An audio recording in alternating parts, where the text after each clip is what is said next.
This is Leisha Holmes, and I'm your host on the Recruitment podcast. And I am so excited to welcome to our global community today somebody who I had the absolute privilege to meet in real life. We actually met up north in Manchester for an event arranged by Simon Lewis, which was Reconnect. And we got chatting, and he was one of the speakers. He went down really well. I have to say, I was sat in the audience, and it was a fantastic presentation. And I was like, ooh, really like him to come on the podcast. And then he actually dropped me a message. So it worked out really well in the end. So without further ado, this is Jamie Burrows, and he's a trainer and coach to the recruitment industry. Welcome to you today, all the way down in London, I believe, Jamie. Absolutely. Yeah. Thanks for having me. You're very welcome. So there'll be lots of people in our global community today who'll be thinking, ooh, who's this guest? So before they start clicking on LinkedIn, give us a potted history as to what your background has been and how you are finding yourself here today. Yeah. So as you described, I'm a trainer and coach for the recruitment industry. How did I find myself here? I worked in retail, and I was sacked. That's probably a story for another day. And Wow. I heard, yeah, that's a pub story. But I was politely asked to leave my job in retail, and I'd heard all of the stories, as you often do, about people earning 70 grand in your first year as a recruiter. And that felt like something that I wanted to be part of. I quickly discovered you don't earn 70 grand. We certainly didn't then earn 70 grand in your first year, but I did very well, and I did construction recruitment for about 4 years. That company was then bought by Randstad, and as you can probably imagine, it changed ever so slightly when it became part of the Randstad corporate machine. So eventually, after about 4.5 years, I left that business and did an education startup with two mates. And we took that from 3 of us in the shed in their back garden. We grew that to 30 odd people. Wow. It was a great business. That business it still exists today and is flourishing. I left there in 2018. I did an 18-month stint as a sales director in another education recruitment business, and in a much larger business. And I suppose it was over those two roles, latterly in the startup and then as a sales director, that I really got involved in doing a lot more training, a lot more coaching with everything really everyone really from sort of grad rookie level up to billing managers, and putting structures in place for those people to continue to learn and develop. And eventually I bit the bullet and set up the training business that I run now. And that was at the end of 2019. All right, just before COVID hit. Yeah. Were you already gearing up to being online, or were you going to be in real life trainer?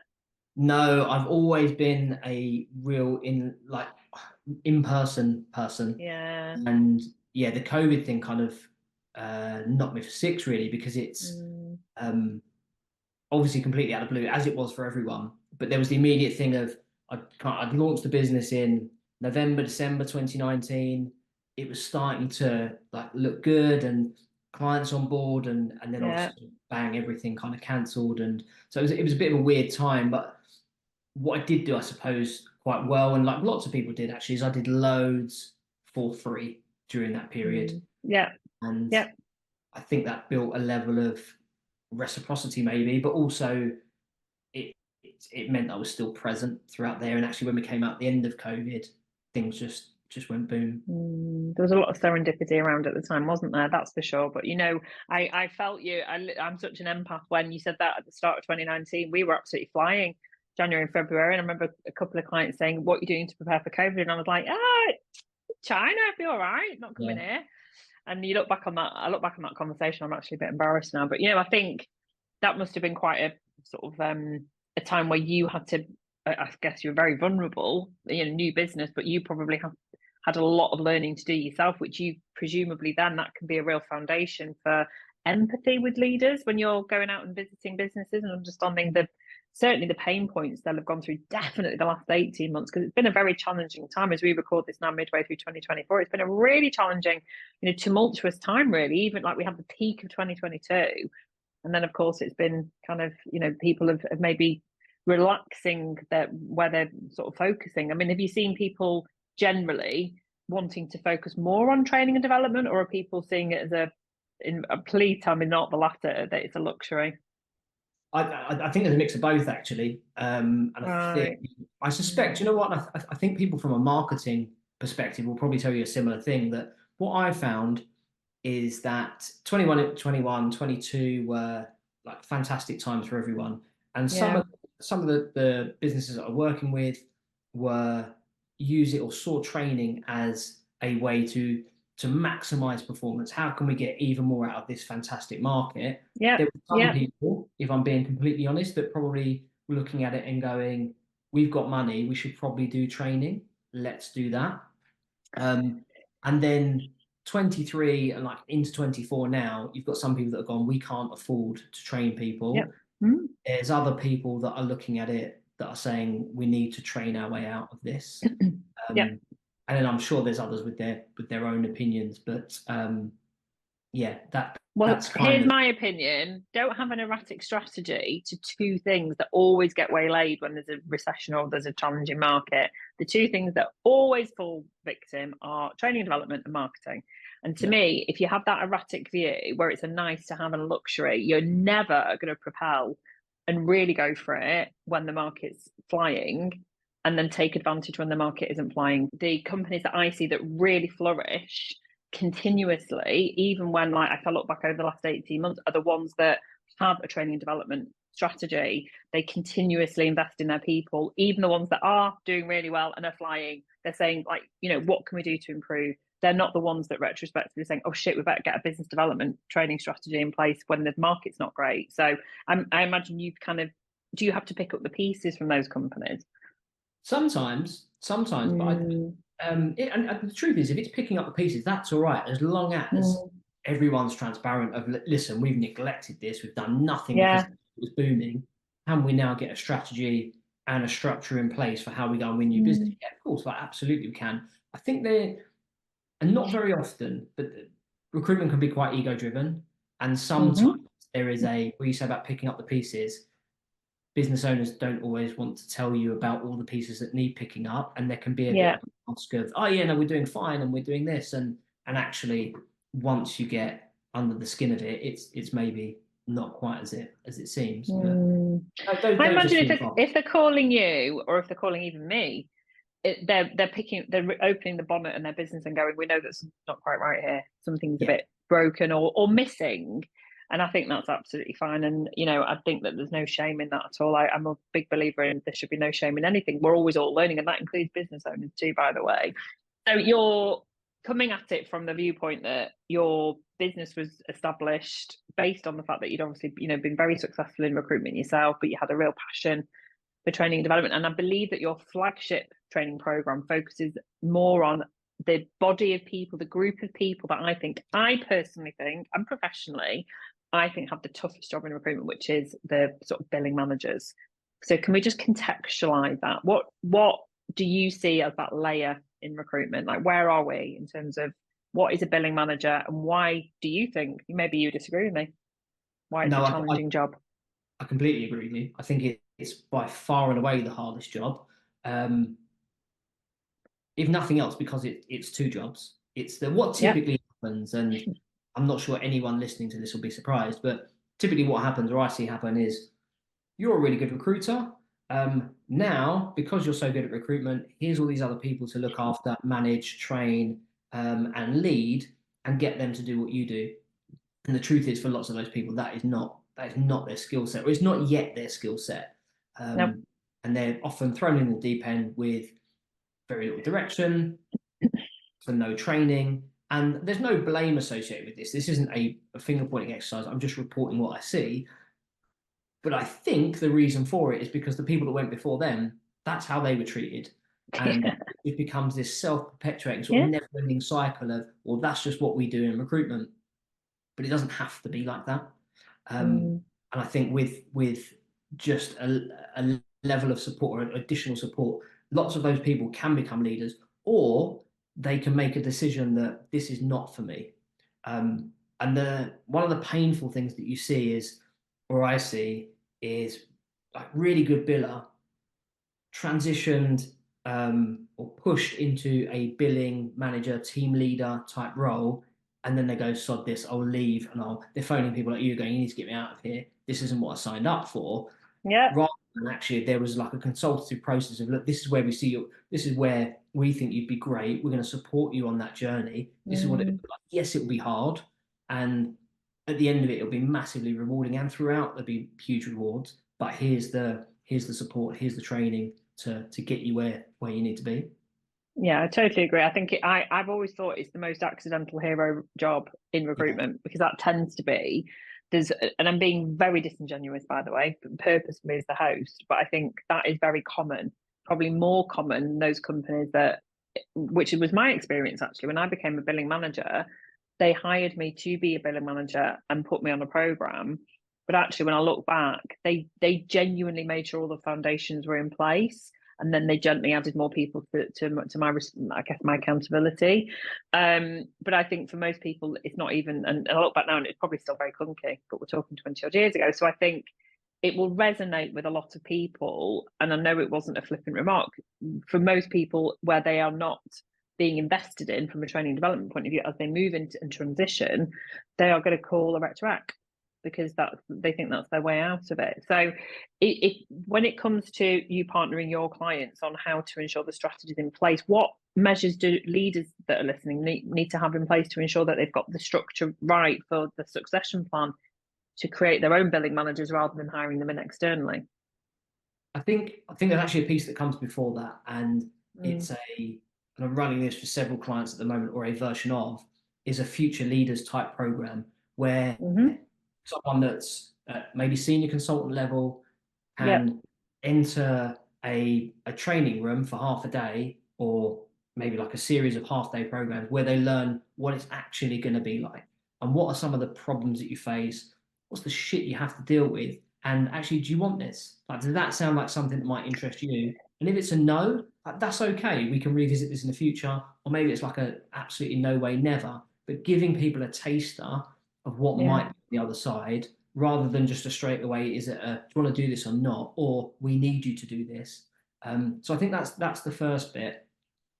I think there's the next piece is when someone does agree or decide that that's what they want from their career, that there's structured support throughout that, and that everyone knows what that looks like. What's the training? What's the gaps in my knowledge? How do we fill those gaps? And then what's the ongoing training support? What does that look like?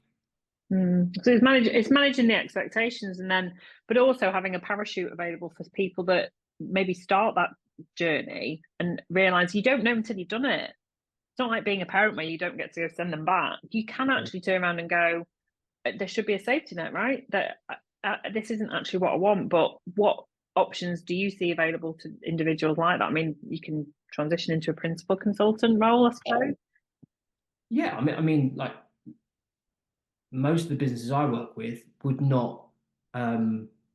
certainly not turn down a high billing individual contributor that can self-sufficient and sit and do their own thing and generate 300-400 grand a year. Like, great. I think there's a position for those types of people in most businesses. So yeah, like you say, as long as there's the opportunity to step back if it's not quite right. Also, I think there's some balance there of making sure they're giving it a fair crack, and they've you wouldn't want someone to go and do it for 2 weeks and go, no, do you know, actually, I had a confrontational conversation, didn't know how to deal with it, this isn't for me. I think there's probably got to be some balance. But again, that comes back to clear communication, everyone on the same page of this is what it's going to look like, and this is where you can get support. And if this doesn't work, this is what's going to happen. But there's agreed, like, a verbal contract, if you like, between managing expectations. And I think that the segue from being just a biller to then being responsible for other people is one that, you know, we shouldn't underestimate. So I don't know if it's even fair to ask you this question, but in your experience, those that have manifested brilliantly as a billing manager, what qualities or assets or skills do you think makes the best people to become billing managers? Like, what do you see in them that we could spot potentially as leaders, or in ourselves, of course? Yeah. And I think there's a few things. I think like there's hard skills, and then there's soft skills or human skills. I think one of the first things is time management. In fact, it's not time management; it's priority management. Like knowing how to manage my priorities and what is a priority. In a really simple form, going back to that Eisenhower matrix of urgent and important that everyone's probably seen, and being able to use that to plan and prioritize your day. I think emotional intelligence as a leader is essential, because if you don't have that, trying to manage different personalities is impossible. Trying to motivate different personalities is impossible. And there's like this, I don't know where it comes from, but this almost rule that you should treat everyone the same. And I just call bullshit on that. It doesn't work. You treat everyone the same. Actually, different people require very, very different things. And having the emotional intelligence to understand what that person needs from you is different to what that person needs from you. And being able to do that. So I think that's like that's not an exhaustive list, obviously, but that's some of the things I think about. I think having like a vision for actually what you want to be as a leader and what you want your team to achieve, I think is really, really important. I'm a massive, massive advocate for coaching as a leadership tool. So not just telling people what to do all of the time, creating an environment and a team where people produce their own solutions. And in the long term, that saves you so much time. If you've got a team of people that come to you and say, I've got this problem and I think this is what I need to do about it, that's much better than people going, can you fight this fire for me?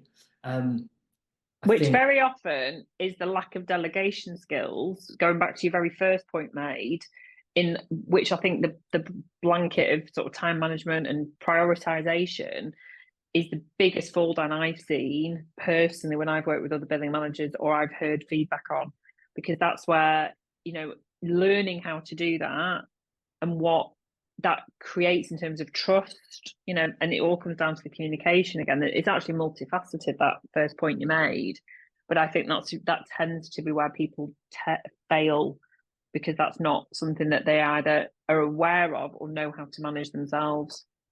Yeah, completely agree.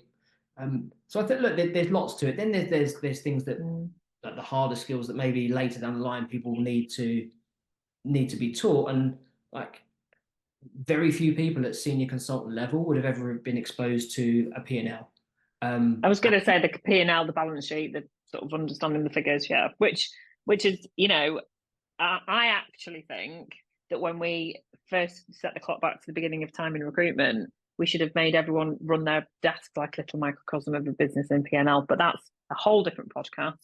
I want to add to your list, if I may, as well as commerciality, because I think that's really important as a billing manager. I think to be successful in recruitment, I think you have to be commercial. But I think, and I don't know if you're going to agree with me on this word in its truest sense, I think you're quite altruistic. You'll probably you will gift some of your business to your consultants to get them up and running. You're not going to be, I think the best billing managers are not those that go, hang on, that was my candidate and that was my job. It's like, it's for the greater good. What are your thoughts on that? I think absolutely.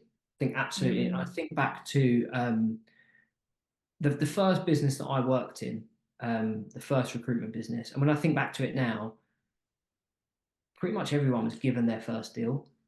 Yeah. And you maybe didn't realize it at the time, but it was contract, but I was definitely like handed my first contract up. I didn't realize it. I thought I'd done it, but actually that was my team leader at the time putting me in a position of like, got the confidence boost and support and all of the stuff that you just spoke about there. And I think that's a really important quality. Yeah, I do.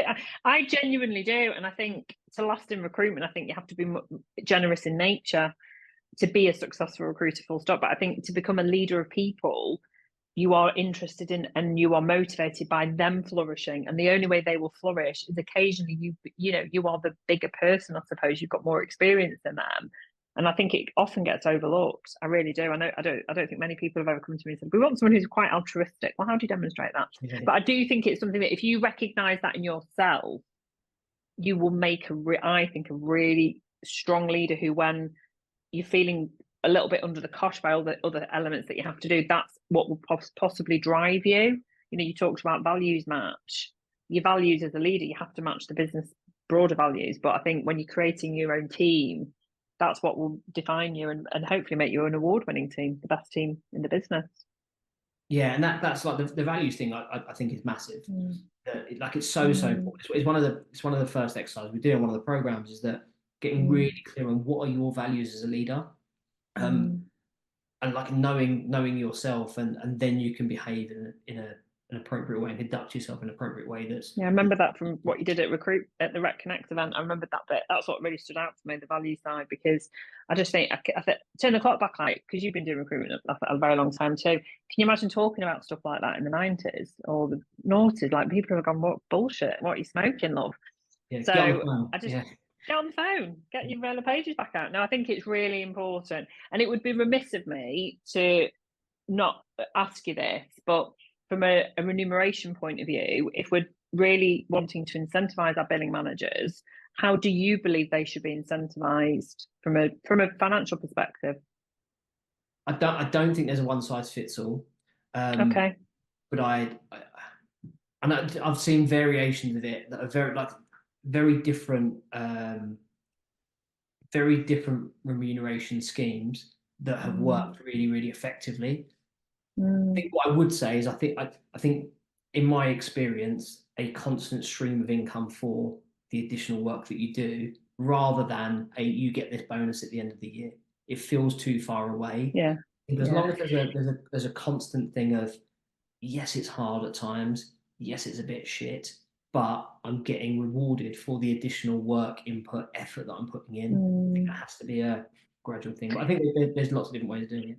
There are. I mean, I'm sorry, because that's like someone saying, "What's the best commission scheme?" It's like, how many ways to skin a cat?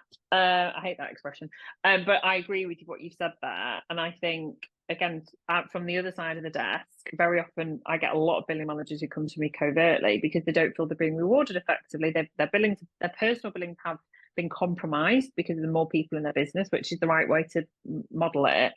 But I think it's very important. I personally think some of the better ones are, you're obviously still going to earn your personal commission because you're still billing as a manager. Never stop billing, anyone. Never stop billing. Is a quarterly scheme based on, profit. And then that way you're then incentivizing people to understand about running their own microcosm. And it should be fair. It's like any scheme, it's any reward scheme in recruitment. It should always be fair. And that person should feel like they are being rewarded for their efforts. I've seen some schemes out there where per head you get an extra additional, X amount on your salary. I think that's also a recognition that for that head you're probably going to lose that in your own personal commission. So I think all these things are, I'm sure you're happy to speak to potential clients about that, as am I. But just as a point made, I think that we're both agreeing that there should definitely be financial reward for growing your team.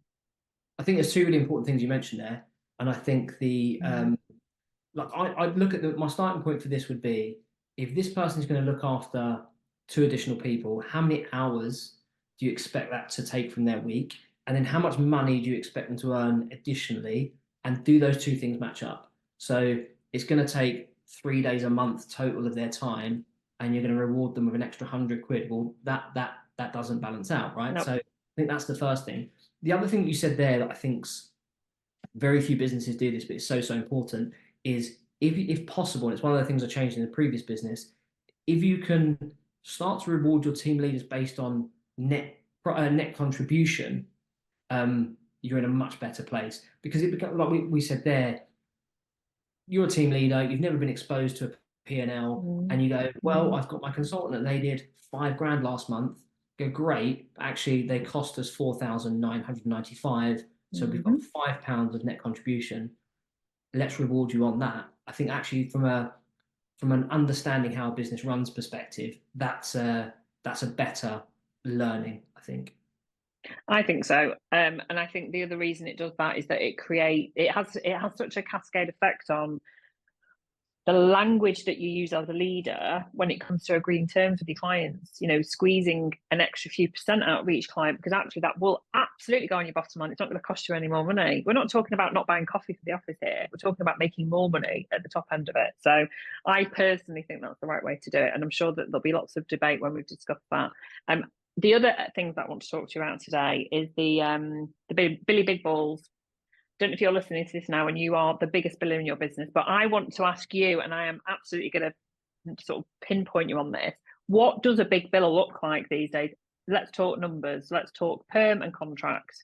And I realise it's still quite generic, but I want figures off you as to what you think that looks like. So it's so wide-reaching, right? That I know. What good looks like in one business is completely different to what Yeah. good looks like in another business. The company I'm with tomorrow, last year they averaged 750 grand a head. What? Yeah. Wow.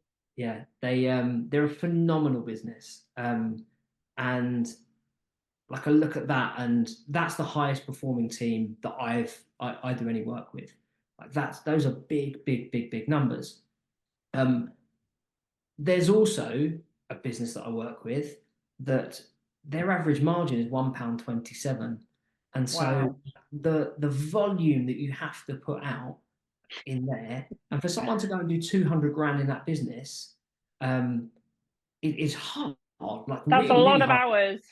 Yeah, it's loads. And they've got a guy in that business that does 350 a year.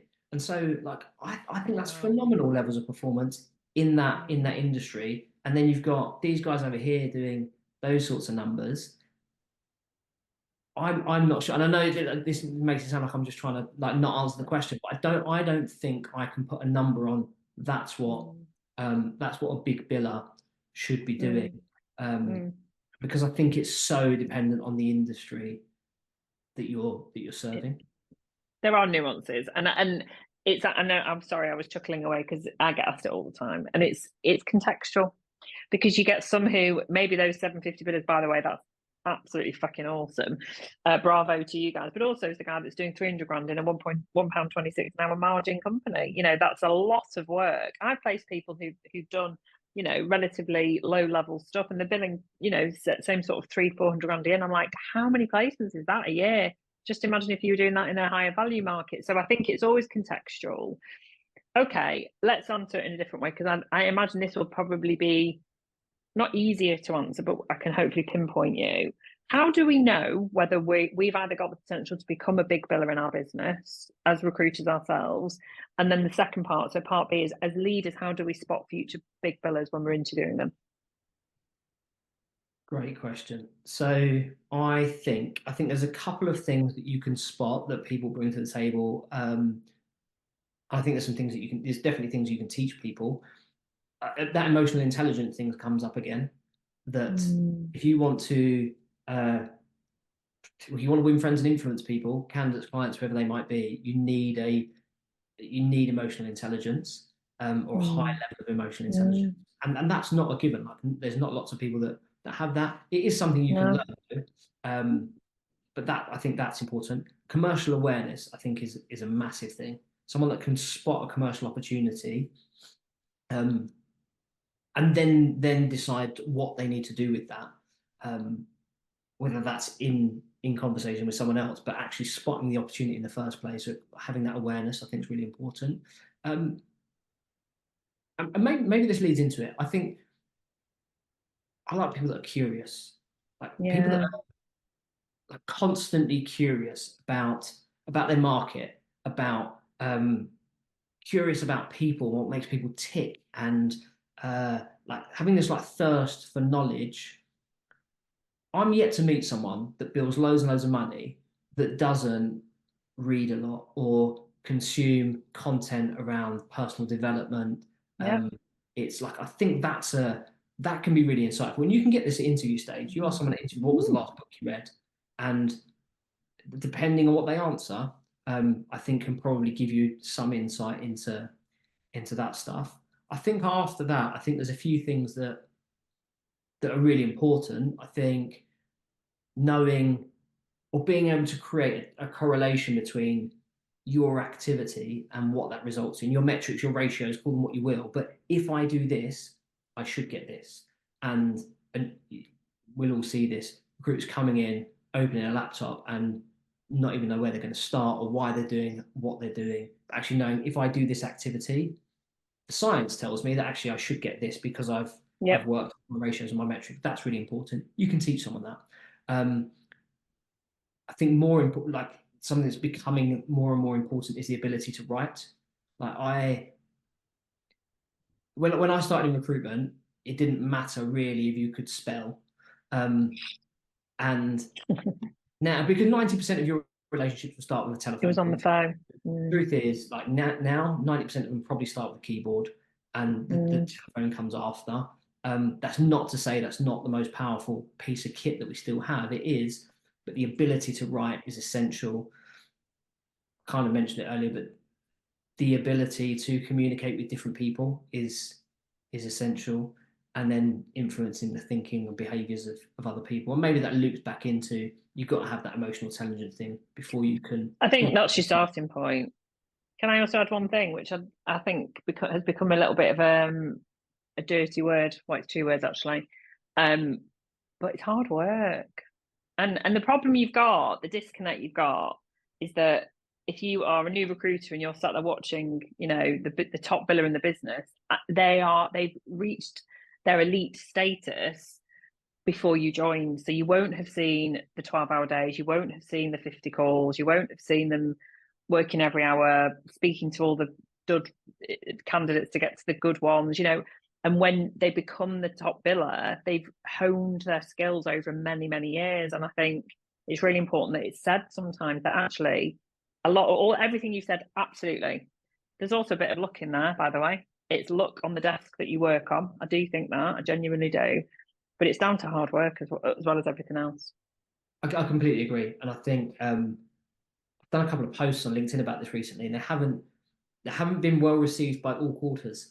But I think that hard work is essential. Like, hard work will get you a long, long way without a skill set. And I put something the other day that if there's people that are doing better than you or achieving more, it's because of two reasons. Either they've got a more advanced skill set than you, so they've got all that stuff we're talking about, ratios, and know how to write and communicate, or they just work harder than you. And you can do something about both of those things. You can go and read books, you can consume content, all that stuff. Go and learn some. Like, information has never been so readily available in human history, right? Literally. You can go and learn anything. A mate of mine built a gym in his back garden from YouTube, right? So you can learn to do anything from the internet. So that's available to you. And then the hard work is just down to you. Just do more. And if you combine the two of high quality activity and you're doing loads of it, good stuff will happen. But it's like you said, it's an unpopular opinion sometimes, because it is and it'll be the woke, those that are over woke, about toxic positivity. And we're not promoting anything other than a harmonized white work. Like, by the way, when I started my recruitment career in the 90s, and I still class myself as a top biller, because I know that in the trajectory of Rec-to-Recs, I know my billings versus other Rec-to-Recs, and I know I'm still a top biller within the Rec-to-Rec market, but I was a top biller out of 500 consultants. But I would get there for about 7:30 in the morning. We didn't start until 8. That was purely to beat the traffic. I went for an hour's lunch every day, and I was out that door at 6 o'clock every night, and everyone else would be sat there till 8, 9 o'clock at night, and they couldn't understand why I was top biller and they weren't. And it was because of my work ethic in the hours that I sat there. It's because I made more phone calls. And the word that I love, which I think I might have to call this podcast, curiosity. I couldn't devour enough information for my candidates and my clients. There was no question I felt too embarrassed to ask. I wasn't trying to be an engineer, which is what I did at the time. Just have no shame in asking questions. And I think the downside to all the information that we have available to us is that we're too lazy to ask questions.